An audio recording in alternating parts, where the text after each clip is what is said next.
হাই everyone, আজি আকৌ আহিছোঁ ধুনীয়া ৰেচিপি এটা লৈ। দেখিবলৈ যিমান ধুনীয়া সিমানেই খাবলৈও ধুনীয়া আৰু বনাবলৈতো বহুত ইজি হয় প্ৰচেছটো। মাছে মাংসই যেতিয়া খাই খাই আমনি পায় এইটো ৰেচিপি ট্ৰাই কৰিব পাৰে আপোনালোকে আৰু বহুত ভাল হয় ৰেচিপিটো। বহুত ভাল ভাল বস্তু দিয়া আছে, ট্ৰাই কৰিব আপোনালোকে। বহুত ধুনীয়া হয় আৰু ল'ৰা ছোৱালীয়ে এইটো এনেকুৱা ধৰণৰ ৰেচিপি বহুত ভাল পায়। মাছ মাংসটোতো কিছুমানেতো নেখায় আৰু মোৰ মাতটো ইগন'ৰ কৰিব, অকণমান চৰ্দি লাগি আছে। চ' মই ইয়াতে অকণমান কেইটামান বস্তু দেখুৱাই দিওঁ।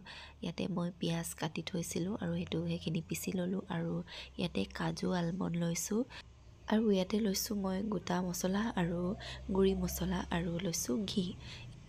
এইটো ৰেচিপি মোৰ কাৰণে বহুত ভাল, কেলে কৈছোঁ যিহেতু মই ঘি নেখাওঁ এনেকৈ বেলেগকৈ, আৰু নেখাওঁ আলমণ্ড আৰু নেখাওঁ বাদামটো বাৰু অলপ চলপ খাওঁৱেই যেনিবা, কিন্তু ঘিটো কেতিয়াও মই ৰুটি বা এনেকৈ দাইলত দি পেলাই খাব নোৱাৰোঁ। এনেকৈ খালে খাব পাৰোঁ আৰু মোৰ কাৰণে বহুত ভাল, আৰু আপোনালোকৰ কাৰণেও বহুত ভালেই হ'ব বস্তু। বহুত ভাল ভাল বস্তু দিছোঁ মই। ইয়াতে মই কাজু আলমণ্ডকেইটা বইল কৰি ল'লোঁ আৰু আলমণ্ডৰ বাকলিখিনি গুচাই ল'লোঁ। এতিয়া গোটেইখিনি মিক্সিত পিচি পেলাম ধুনীয়াকৈ, অলপ অলপকৈ পানী দি পেলাই পূৰা গুড়ি কৰি পেলাই মিক্সিত পিচিম। আৰু মই এইখিনি পিছাৰ আগত পিঁয়াজখিনি পিচি লৈছিলোঁ, কাৰণ কাজু যদি অলপ চলপো লাগি থাকে পিঁয়াজখিনি ভাজোঁতে পিঁয়াজ কেৰাহীত লাগি ধৰে। সেইকাৰণে কাজুটো পিছত পিচিব লাগে, আৰু আপোনালোকেও যদি বনায় সেনেকৈ পিচি ল'ব। কাজুটো পিছত পিচি ল'ব, আৰু কাজু যেতিয়া দিব তেতিয়া মানে কি হয়, কেৰাহীত লাগি ধৰে। সেইকাৰণে ক'তো আপুনি যাব নোৱাৰে যদি এইটো ৰেচিপি বনায়। লৰাই থাকিব লাগিব, নহ'লে কেৰাহীত লাগি ধৰে। আৰু কণীকেইটা বইল কৰি পেলাই এনেকৈ কাট অকণমান দি দিব, তেতিয়া মছলাখিনি ভিতৰত সোমাই যায়, তেতিয়া টেষ্টি হয় আৰু খাবলৈ। আৰু এইকেইটা কণী ফ্ৰাই কৰোঁতে মই হালধি নিদিওঁ, কাৰণ মই হোৱাইট এগ কৰ্মা বনাম, সেইকাৰণে অকল নিমখ দি পেলাই সানি ল'লোঁ। এতিয়া তেল দি পেলাই কেৰাহীত এতিয়া এইখিনি ফ্ৰাই কৰিম গোটেইখিনি। আৰু মই দিছোঁ মিঠাতেল, আপোনালোকে বিচাৰিলে ৰিফাইন তেলো দিব পাৰে। এতিয়া তেলখিনি পূৰা গৰম হোৱাৰ পিছতহে মই কণীকেইটা দিছোঁ, কাৰণ তেলখিনি ভালদৰে যদি গৰম নহয় তেতিয়া মিঠাতেলটো গোন্ধাই থাকে, যিহেতু ৰিফাইন তেল নহয়। সেইকাৰণে ধুনীয়াকৈ গৰম হ'বলৈ দিব, তাৰপিছতহে কণীকেইটা দিব। আৰু সেইখিনি উলিয়াই দিলোঁ। এতিয়া দিম গোটা মছলা আৰু ইয়াতে দিম পিঁয়াজখিনি, ধুনীয়াকৈ ভাজি ল'ম এইখিনি।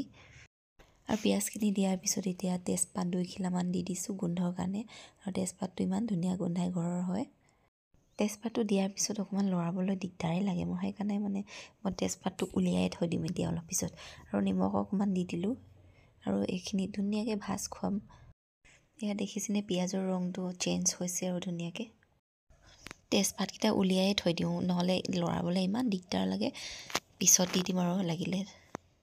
এতিয়া পিঁয়াজখিনি ধুনীয়াকৈ ভাজ খালে, আৰু ইয়াতে আদা নহৰু খুন্দি থোৱা অকণমান দি দিছোঁ। এইটো চব্জিত মই আদা নহৰু ইমান বেছিকৈ নিদিওঁ, আৰু অকণমানহে নিয়মমতে দিওঁ আৰু। এতিয়া এইখিনি ভাজাৰ পিছত দিম কাজুৰ পেষ্টখিনি, আৰু এইখিনি দিওঁতে দেৰি নকৰিব, কিন্তু পানী অলপ দি পেলাই দি থাকিব, নহ'লে লগালগ লাগিয়ে ধৰে তলত, একদম জ্বলি যোৱাৰ নিচিনা লাগি যায়। পটাপট দি পেলাই পানী অলপ দি পেলাই ভাজি থাকিব লাগে, আৰু লৰাই থাকিব লাগে পূৰা। আৰু এতিয়া এইখিনি ভাজাৰ পিছত পানী অলপ দিম। এয়া দেখিছেনে লগালগ লাগিয়ে ধৰিছে, সেইকাৰণে পানীটো ওচৰত ৰাখিবই লাগে। বাদামখিনি যেতিয়া নিদিয়া আগত পানীটো অলপমান ৰাখি থ'ব লাগে ছাইডত, আৰু অলপকৈ দি থাকিব লাগে। কৈছোঁ নহয়, এখন চব্জি বনালে লৰচৰ কৰিব নোৱাৰে আপুনি। লাষ্টলৈকে যেতিয়া শেষ নহয় তেতিয়ালৈকে তাতে থিয় হৈ থাকিব লাগিব, আৰু বেলেগ কাম একো কৰিব নোৱাৰে।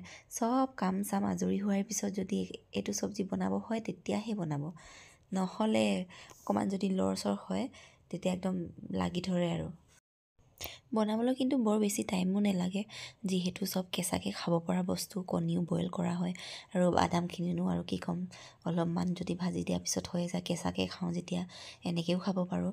আৰু এইখিনি দিয়াৰ পিছত মই মছলাখিনি দি দিছোঁ। মছলা বেছি দিয়া নাই কিন্তু দেই। সেইখিনি দিয়াৰ পিছত পানী অকণমান বেছিকৈ দিছোঁ, আৰু এইখিনি অলপ সময়ৰ কাৰণে ঢাকি থৈ দিম। আৰু মই জুইটো একেবাৰে কমাই থৈছোঁ, যিহেতু মই ৰেকৰ্ডিং কৰি আছোঁ।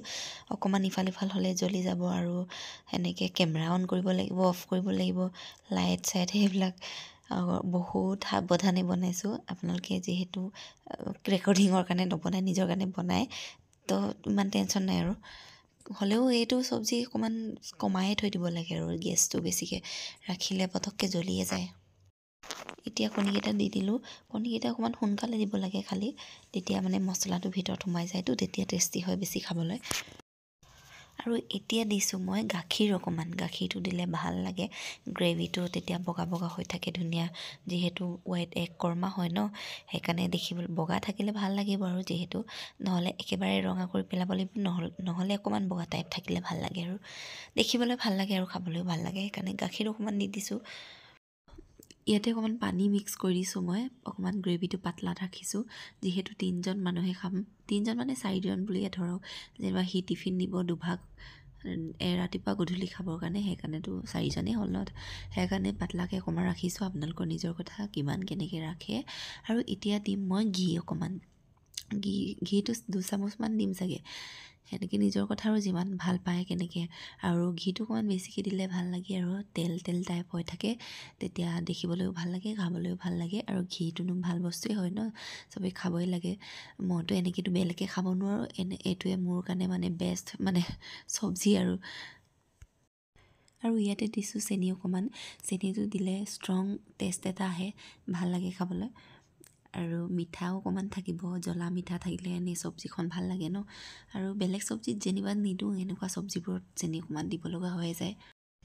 এতিয়া লাষ্টৰ টাইমত কষ্টুৰি মেথি অকণমান দি দিছোঁ ওপৰত এনেকৈ, আৰু এতিয়া একেবাৰে লাষ্টত দিছোঁ কেঁচা জলকীয়া কেইটামান, বেছি নাই দিয়া, এইটো চব্জি অকণমান মিঠা টাইপে ভাল লাগে ন, এনেকৈ বেলেগ চব্জিত যেনিবা মই চেনি তেনি নিদিওঁ এনেকৈ, আৰু এতিয়া অকণমান নিমখ দিছোঁ কম নিচিনা লাগিলে, সেইকাৰণে অকণমান মিঠাকৈ ভাল লাগে আৰু এইটো চব্জি। এয়া দেখিছেনে কেনেকুৱা লাগিছে, দেখি কেনেকুৱা লাগিছে, ভাল লাগিছেনে বাৰু? আৰু আজিৰ আঞ্জা ৰেডি, কেনেকুৱা লাগিলে জনাব কমেণ্ট বক্সত, আৰু লাইক এটা দি দিব আৰু।